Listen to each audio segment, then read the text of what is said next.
Hi there, my name is Young Titan, and I hope you guys are having a fantastic day. Today, we're going to be talking about Mythic. Now, the game you're currently seeing is one that we played previously on our stream. The fact that we had absolutely no one viewing it with us, maybe one person, that always old faithful person who consistently shows up, even though I'm pretty sure it's not a person, just the one who flashed by so fast it could not register as a person. So, in order not to feel guilty about the fact he couldn't do that, it decided to give me one. But we're not focusing on that right now. We're focusing on Mythic.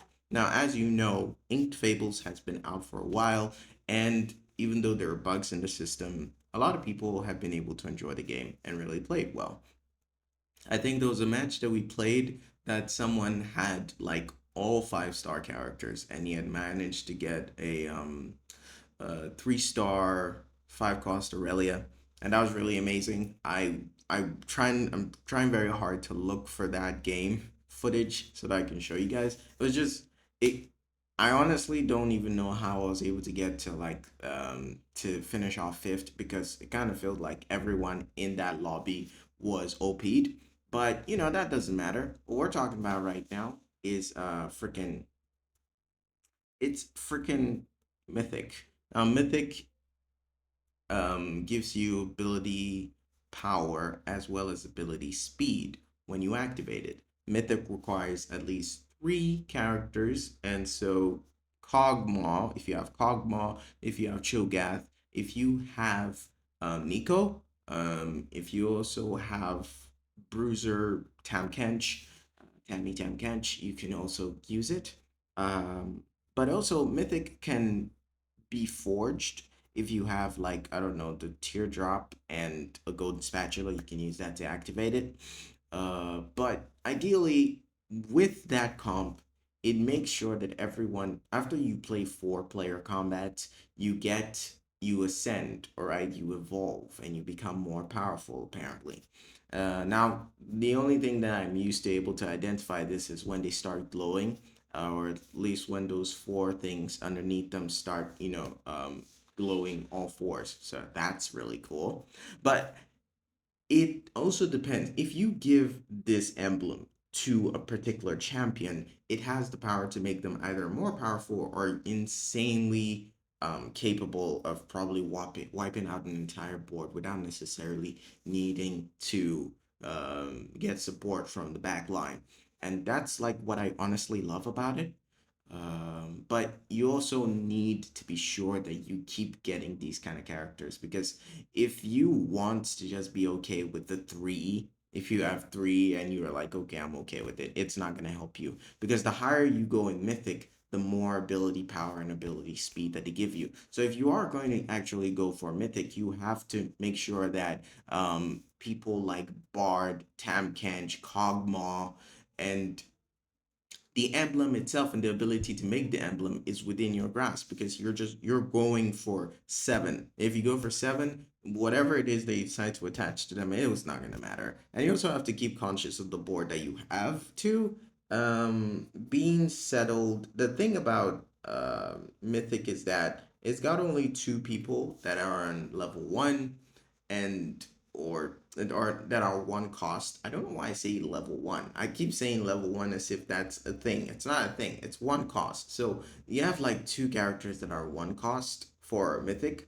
There's one Mythic that is also cost 2, but that's Nico. And Nico can also act as Heavenly. Now with Heavenly, you don't necessarily need 3, you need only 2. Now you can get some like freaking, what's his name? His Kha'Zix. You can get Kha'Zix. You can get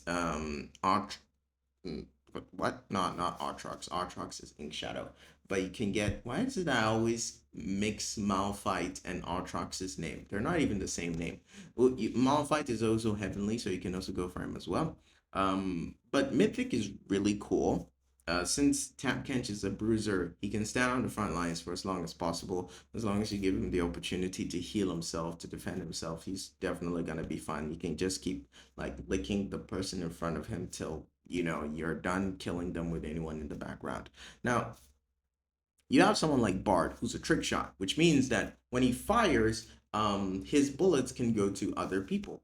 Kind of like what Misfortune was able to do in the previous set, but now it's actually like it's a comp too. A trick shot is a comp technically. You only need two people to do that. So if you have someone like Ink Shadows Kaiser, you can also be able to activate trick shot. You just need to find other people who also trick shot as well. So yeah, so once he fires, it goes to the other people. I think you've all heard of Invoker before. Invoker has also been around for a very long time. Soraka was an Invoker. Previous one, I used her to win a lot of matches. But this one, they gave it to Kog'Maw. So Kog'Maw is both a sniper and an Invoker. And one more thing. If you are really interested in making the best out of a match, try and get the characters that have over three emblems, or they have three abilities. So if they're probably able to do Umbro, they're able to do Reaper, they're able to do Faded. It's good. It's good. It's actually great. That means you can like shift into different comps with ease without necessarily have to taking out any characters by force or just filling out the mode. The thing about this one was at that point, when I got myself Darius, I was not thinking about anything else. Darius is great. I mean, he's a duelist, but I had not actually activated duelist. So all that he was doing was mainly because of the fact that I had given him the mythic, which was cool. I was kind of interested to see what I could do if I actually had duelist active. He probably would have done a lot of damage and not died a lot. But at a certain point in time, I also had to like change from Darius to someone else, to someone that can actually help the comp. And you see, I told you earlier that Nico is heavenly. And since she's heavenly, it makes it quite easier for you to shift to heavenly because I just said so. Yeah. But anyways, I think this lobby itself was very easy. It wasn't as difficult as the other ones that I faced. Usually now when I get into these lobbies, you can just sense the power in the room. Some of them just don't wait for you to even get ready. It's like, okay, let's wait for the other stage and then we'll level up. Psych! I got there before you. You die right now and you're dead. You're actually dead. They don't really wait for you. It's kind of mean and cold, but I guess they played the game so long that they're not there to wait for you. They're not there to validate your feelings or your emotions, all right? Stick that in a can somewhere because they really hate it when you do that. But I think maybe what helped me the most was the fact that Lilia is also a mythic. I think I should just go through the list of mythics, right? Let's do that. So we got Kog'Maw, we've got Kog'Maw, we've got Cho'Gath, we've got Nico, we've got Tammy Tam Kench, we've got Nautilus, we've got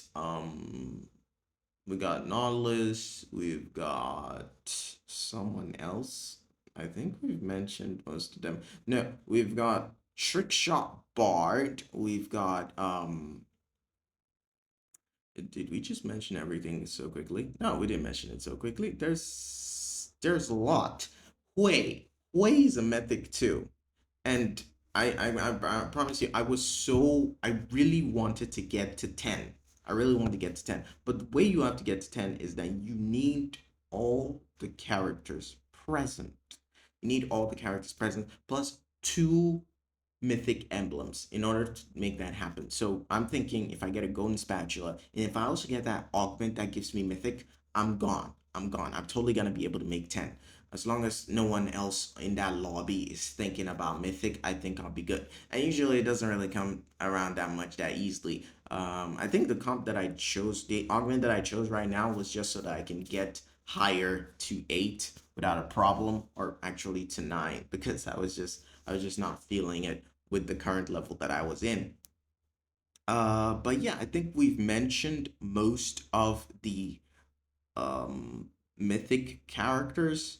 As I said before, Hui is there as well. Hui is a really interesting character, and I feel as if you get him, you do not let him go. You need to keep using him to the very end because what he's able to do is that if you board him or if you put him on the board, you have the ability to create any character that you want as long as it takes to make that character. So, for example, if you have someone like Wukong is a cost 5 character, so you need to play like 5 player combats before you're able to get a duplicate of him or get another one of him, and he actually gives you an authentic original copy that so you're able to like level up quickly. You could get to a 2 star 5 cause. You could get a 3 star 5 cause. If you are just a sucker for cause 1 characters, you're done. You're done. You could like actually you can 3 star all your 1 costs. Like just after 1 player combat, you're gonna get it. 1 player combat, you're gonna get it. As long as your board can sustain itself whilst he's making those duplicates, that is just fine. Or else if you keep putting too much pressure on Hui, chances are that you're gonna die before you get to benefit from those these 3 star 1 cost or 3 star 2 cost, 3 star 3 cost. You know what I mean. You know what I mean. Anyways, I think I stuck with Darius for a long time, even though it was not necessarily beneficial. I was trying to wait for the right moment. As I said before in my previous video, you need to make sure that you are aiming for the levels higher. You know, you don't stick with the 1 star, 2 star, and I mean the cost 1, cost 2, cost 3, because they are great, but to be honest with you, the only reason why I keep some of them around is because of a comp I'm going after. So it's like, oh my gosh, you're so important to the team. You're not important to the team, all right? The only reason why I'm doing this is because I want to see what happens when Mythic reaches 10. But I wasn't able to do that. I was at 9. I was at 9. All I needed was one freaking one to make it possible. But it was not possible. It was not possible even though we wanted to make it possible. But I think personally, there were so many amazing there are so many amazing moments in Inked Fables that can actually get you to love the game even more. Um, in the case where you don't get like just like if you go dead last happens to everyone. Hell, I had like a couple of dead lasts before I even got this one. And this one I don't even feel as if I did my best because the person who I was facing off against just they gave up too easily. It's like the moment they saw my board, they're like, you know what, fuck you for like everything that you stand for and just go. All right, so I guess I had to just like make sense of whatever it is that I had and just think it was okay at the time. Um, you meet some people in these lobbies that are very quick to make a judgment as to what the outcome of the battle would be, and they don't even stand for anything. I guess some of them are just there to play the game. They're just there to enjoy. They're not there to go up the ranks or meet anyone as flashy as Soju or as Box or as Milk. No, no, no. They're there for their own entertainment. And the fact that you try and, push it on them to make a difference is just hurtful to their emotions, I'm guessing. But I really did enjoy so much of this game. I think if you want to really benefit from most of, or at least if you want to benefit from playing this game a lot, it would be crucial that you try out the meta. Um, Unlike everyone else, I don't do that though. I'm sure I'm supposed to. Maybe I would make a hell of a lot of progress with the meta, but I don't. What I usually do is that I screw with myself. I'm like,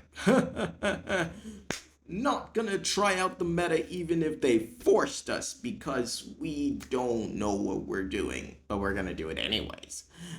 Trying out all the different comps by yourself gives you a sixth sense of what it is to do in certain situations. Because what the meta does is give you comps, but not how to navigate them or not how to get them very quickly. and some of them will tell you you need to re-roll it this time, you need to re-roll it. You see, the funny thing is, someone else probably was looking at that comp too, and they also want to get that exact same comp that you're trying to get. So they're gonna do it, follow all the rules, and then it's gonna be down to who got to it first. Now you may have started off in this game like with none of those comps, whilst they were given like the full smorgasbord of everyone in that comp. So then you lock out. What, you're not gonna play the game anymore? No. So I think it's much greater. It really gets you on a plus side when you know what to do when you don't get the things you're looking for. Now, I'm not saying that don't go after the meta. Do it, but don't stick to it. All right? Don't invest so much time in getting one comp over and over again. Try and just do your own, just experiment. Experiment, get as far and deep as you want to when it comes to different kind of comps. Just ignite your curiosity as to what the other comps can provide. Try mushing them together, try pulling them apart, try giving emblems to different champions within the game. Just try it out. It's not that crazy. Um, I think it's mainly just up to you when you just want to play the game and you know how much it means to you. I've been playing this for like close to a year now, and I enjoy it. I enjoy it though. Things will get better. And I hope you guys take care of yourself. Thank you so much for watching. I hope you like and subscribe. Check out my Twitch and the YouTube channel. Till next time, bye.